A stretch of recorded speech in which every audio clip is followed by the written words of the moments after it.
Hi, I'm Congressman Bob Filner, presently the chairman of the House Veterans Affairs Committee.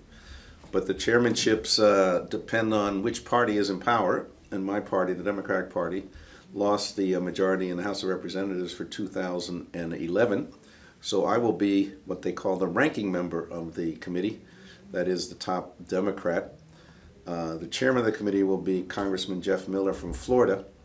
He and I have developed a good working relationship over the years, so I hope that bipartisan support for veterans will be maintained, even though we have changed party control of the chairmanships, and I will continue my battle on behalf of veterans. I think, the election returns for a lot of incumbents were very poor. I think my re-election depended on the support of veterans. They know how much we have done over the last 4 years when I've been chairman. They know I fight very hard for veterans. And when we look back at the accomplishments over the last few years, I mean, we see a 65% increase, for example, in in funding for health care. Almost $25 billion increase over the time I've been chairman. We've seen a new GI Bill for the 21st century, which tries to duplicate the impact that the original GI Bill had on our country after World War II, where 8 million veterans were able to go to get an education, buy a house, and we hope that will have the same effect in the coming years. Over 300,000 veterans, for example, of Iraq and Afghanistan have already taken advantage of the GI Bill by enrolling in college.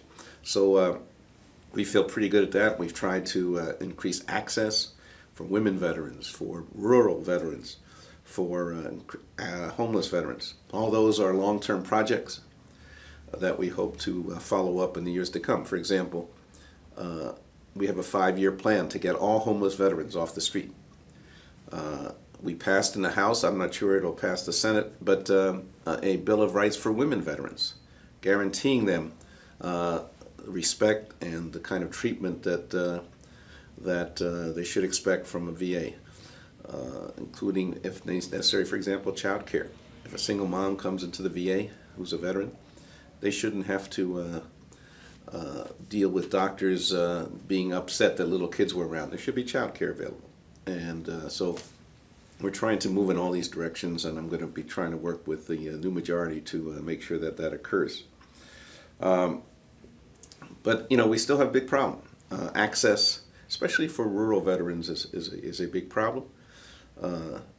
We have 1,500 or so what we call community outreach, community-based outreach centers, which try to take the VA out into communities, especially rural areas. But you're never going to be perfect, and we have to figure out how veterans can use local resources while still being part of the VA system. That's on our agenda. The resolution of women's care is still, of course, on the agenda. And to keep pushing to make sure there's no homeless veterans on the street is a top priority. So we will continue in all of those efforts, even though we've changed, as I said, party control.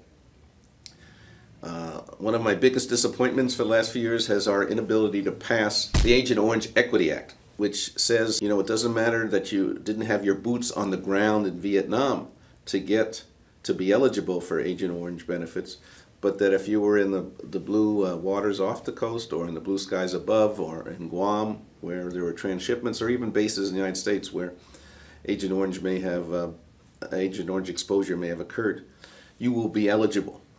We had a majority of the House signed on to the bill. We call it co-sponsoring. That is, show support even before the bill comes up for a vote.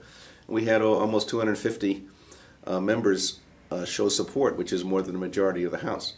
Unfortunately, because the cost is fairly large, and the rules required us to find what they call an offset. We had to find, say, a couple $2 billion every year to pay for this. I don't know why we had to do that. This is a commitment that we made when people joined the armed forces. They had harm inflicted on them in battle, and we should be taking care of them. So we're still struggling on that. In fact, to try to deal with those issues, I have decided to put an amendment on every single war bill that is funded in the House and the Senate put on an extra surcharge of 15%, which I'm calling the Veterans Trust Fund, that when we fund a war, we fund the cost of the war, the true cost of the war, and that is dealing with our veterans after the war is over. So why should I have to be fighting for $2 billion for Agent Orange? That should have been in the budget when we passed all the funding measures on Vietnam and since. So I am trying to introduce this new concept that, as all politicians say on Memorial Day and on Veterans Day, they give lip service and they say, hey, treating our veterans as part of the cost of war. Well, let's make it part of the cost of war. Let's look down the road, figure out what the cost is going to be to treat our veterans, and we have some pretty good estimates, and put that in the appropriations bills that fund the war. Now, my friends tell me, hey, that makes the cost of war too high.